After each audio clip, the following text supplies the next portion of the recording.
This is the Content Marketing Podcast, episode number 176, Choosing the Right Content Marketing Agency.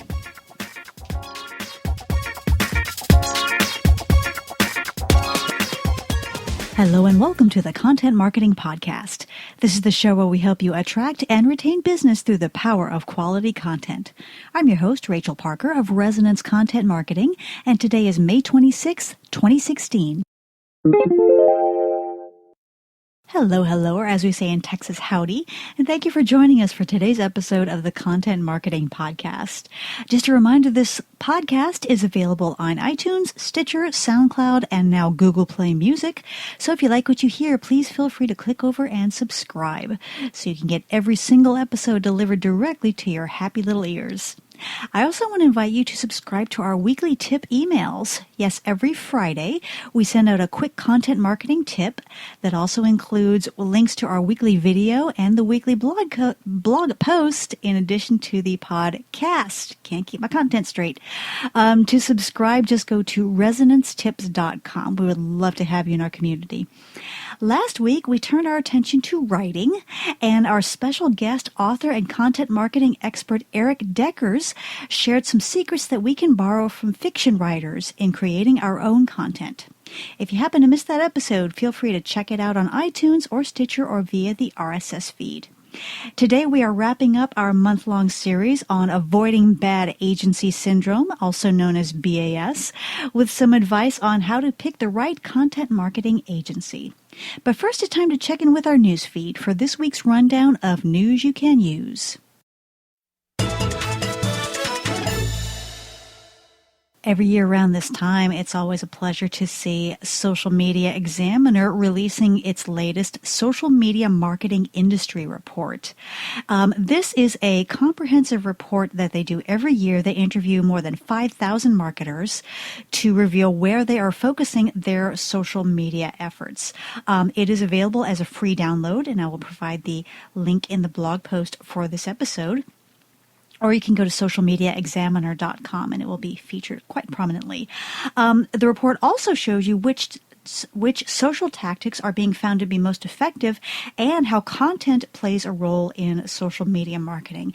It's a very rich piece. It's about 35 pages of really, really good, solid information, especially if you need to have some of those conversations with your CMO or your CEO to talk about why the heck we are doing this and what you can expect.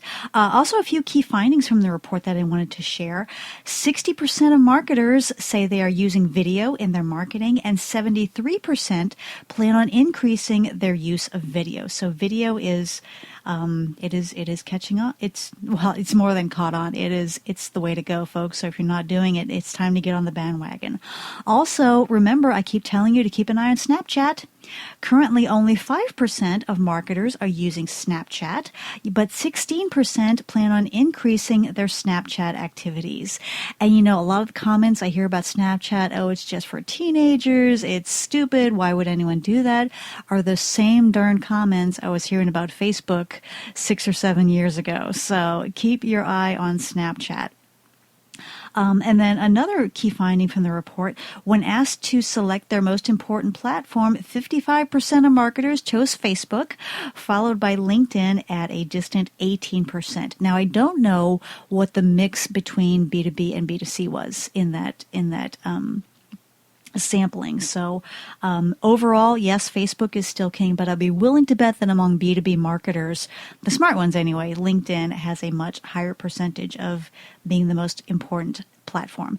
Okay, as I said, this report is available as a free download until June 10th, 2016. And I will put I'll put a link to it in the blog post for this episode, or you can just go to socialmediaexaminer.com and there's a link to it right there from the homepage. Good stuff.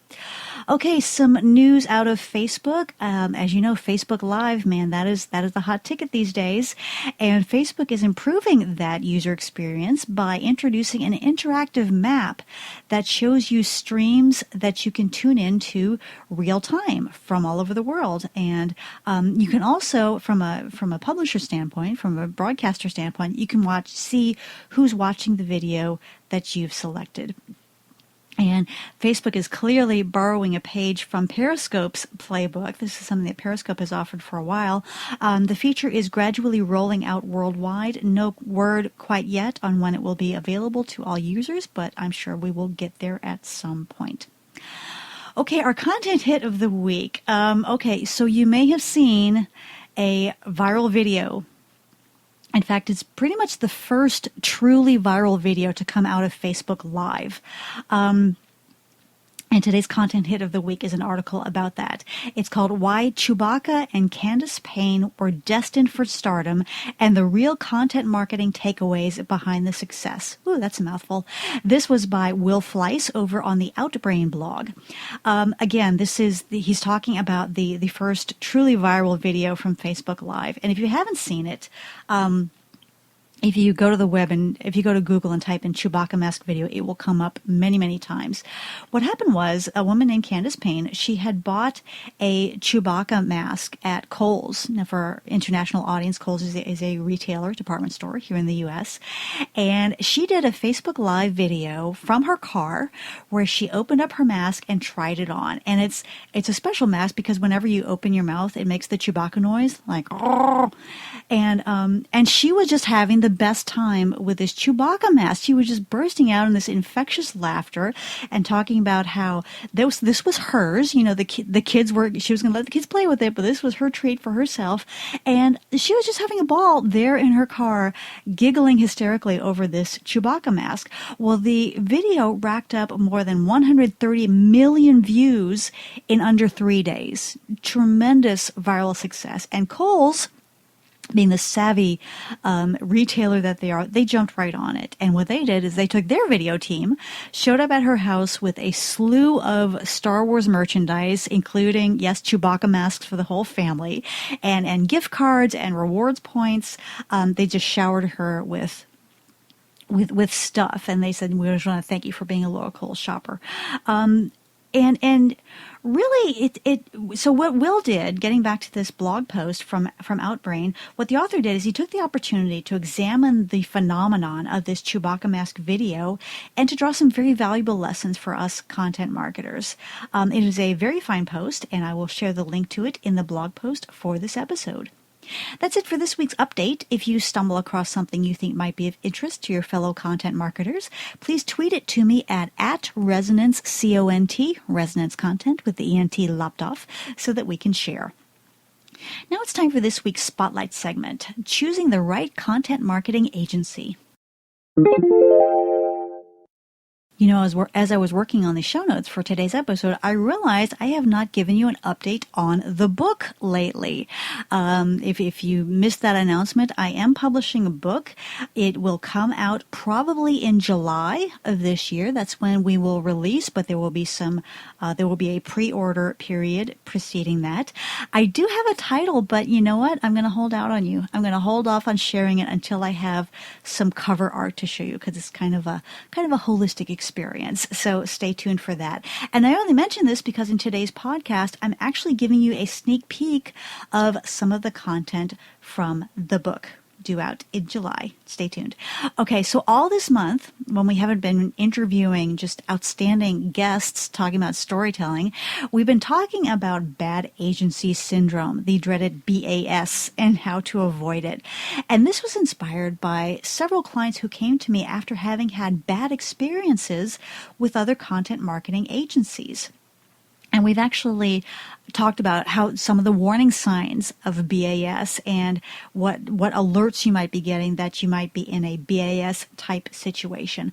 But really the best way to avoid BAS, bad agency syndrome, is to apply very careful consideration and sound judgment to the process of selecting an agency in the first place. And what I've found is that doing that due diligence on the front end is going to save you a tremendous amount of time and effort and heartbreak and expense down the road.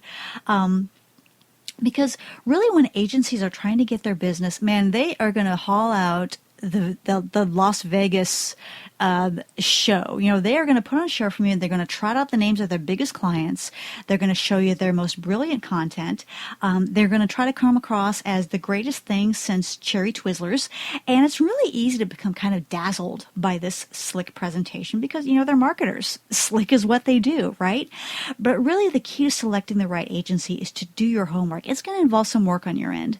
And today I'm going to show you what that homework should look like to ensure a good, sound, solid decision. So the first thing you want to do is begin with a long list. You know, too many people, they decide they're going to outsource their content marketing. They get a slick promo or pitch from an agency and they just jump in. But what you really want to do is to start with a long list. Your goal here in this phase is to gather as many viable candidates as you can. And I would come up with a list of about 10 to 12 possible candidates. So, hey, Parker, where are we going to get these possible candidates? You can take various venues. Number one, look at your current vendor list. Chances are, if you work with several vendors, there may be at least one, maybe two, who also offer content marketing services. And again, we're not making a decision yet, but if you have a good relationship with the vendor, have had good experience with them, and you find out that they offer content marketing services, absolutely put them into consideration. Another thing you can do is, as the kids like to say, kick it old school. Probably don't say that anymore, but ask around, you know, go for that word of mouth when you're at networking events or when you are visiting with clients or colleagues. Say, hey, you know, we're in the market for a content marketing agency. Do you have anyone to recommend? And if they have someone, they will be happy to share it with you. And of course, word of mouth is the best way to get those recommendations because you're looking for people who either have had personal experience, who have known someone who has had personal experience. Number 3, check your LinkedIn contacts. Remember, LinkedIn is the new Rolodex, and I've got to stop saying that because people don't know what the hell a Rolodex is anymore. At least the younger kids don't. We older types do. Anyway, check your LinkedIn contacts and do a search for content marketing among your first degree contacts and see who comes up. You might be surprised. It might be someone you worked with several years ago at a corporate job who is now working for an agency. So this is a great way to find that, reestablish contact with that person and find out what that agency is all about. Another thing you can do is put it out there in social media. Say, hey, we're looking for a content marketing agency. Does anybody have personal experience that they care to share? Now, the thing is, when you put it out there, you're probably going to have a couple of agencies piping up saying, hey, check us out. And that's fine. You know, absolutely. If they look decent, add them to the list. But again, your goal here is to get suggestions, to get recommendations. And then finally, of course, there's the good old-fashioned Google search. You do a search for content marketing agencies. Maybe you want to stick to your local area. So maybe content marketing agencies, Birmingham, Alabama, or Miami, or Los Angeles, or wherever you happen to find yourself, and see what comes up in that search. So that's your first step, to create a long list of people to choose from. In step 2, what you're going to do is start whittling that list down to a shorter list. Now, this is where you begin really vetting those agencies to weed out those that are probably not going to be a good fit. So what do you want to check? You want to check, number 1, check their websites. You can usually tell if an agency is the real deal by their website. That's not the only criterion, but you can tell if they're professional. You can tell if they... By the way, caveat, I am having my website redesigned right now. Please don't go to it because it's horrible right now, but I'm redesigning it because that's their storefront. That's how they present themselves to the world. So really look at their websites, and I've got an incoming call that I'm going to cancel. Okay. Sorry about that. Look at their websites, look at how they express themselves on the products and services that they provide. You also want to check their content, see what they're creating on their blog, in their social media. Sometimes, and this is one thing that really as we say in Texas, it chaps my hide. Sometimes agencies will say, oh, we're too busy with our clients to ever create our own content. We're just way too busy. And they have this real martyr attitude towards it. I'm like, dude, please. My perspective, and I create a ton of content, is that, I can't be out there telling people they need to invest in content marketing if I'm not willing to walk the walk. That's my perspective. Not everyone has that.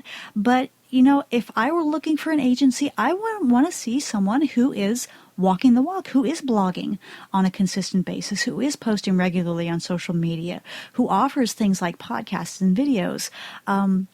Someone who has really bought in to content marketing on their side. Not just something they preach, and certainly not just a product that they sell. You also want to look at their social media. Look at their Facebook. Look at their LinkedIn. Look at their Twitter. Look at what they're doing. Look at the type of stuff that they're sharing. And see if they're being consistent about their brand, being consistent about the things they share, and of course, make sure that they are walking the content marketing walk and not just picking up a bullhorn and advertising themselves, but really producing engaging content and sharing it on those social media platforms. So that's step number 2, create your short list. Step number 3, once you have a good list of maybe 3 to 4 or even 5, what I suggest is that you actually interview these agencies. This is going to help you get a feel for them, what they're like to work with, what they're like personally, and just get a feel for whether they're a good fit. And there's no real, I can't say, this, and this. Well, I can give you some suggestions of questions to ask, but it's going to be a gut thing. You can usually tell if you are in a personal conversation with someone, you can usually tell in the first few minutes whether they're going to be a good partner for you. So conduct interviews with those folks, and these could be in person, they could be over Skype, they could be over the phone. And what you want to make clear while you're setting this up is that you're not looking for a presentation. You don't want the dog and pony show and the big Vegas presentation where they haul out the big client names and the brilliant creative. This is an informational interview to help you get to know them better. So you're going to be asking questions like, how long has your content been a formal service? Or how long has content marketing been a formal service? And you want to weed out the Johnny-come-latelys and the folks who have just tacked on content marketing because it's a hot topic and they want to make more money. You can also ask, what's your day-to-day process like for handling a client's content marketing? Get an idea of their workflows, how they're going to handle your input, your feedback, and of course, what the approval process is. And then one question that can lead to interesting conversation is, has a client ever fired you, or have you ever fired a client? And some people say, oh no, that's a trick question. But I think it's for one, it's a good honesty check. And number 2, it can really take the conversation to a deeper and more intimate level. So make sure you get those interviews done in step 3. And then finally, step 4, review those proposals, which you will have collected at this point, and choose a winner. So if you get to the proposal phase, you know, those folks who have survived the interviews, you may be down to just 2 or 3. So you've got those proposals laid out in front of you. And yes, you are inevitably going to do what I call the back page flip. You know the pricing is going to be on that last page, so you just flip to it automatically. And there's nothing wrong with that. Curiosity is killing you. You want to know how much this costs. But don't let that be the only thing you look at. Make sure you understand everything that goes into that retainer. Also, a good proposal will include a very thoughtful recap of the needs that you've shared, that you've expressed in those various conversations. It really shows that they put some thought into the process, that those wheels are already turning on how they can best serve you. And I find that's a very good measure of the level of conscientiousness that they are going to show in working with you as a client. And once again, resist the temptation to automatically go with the lowest bid. You are rarely comparing apples to apples. Really look at things like the reputation of the company, the resources that they have available, their time that they've been in business, the number of clients they worked with.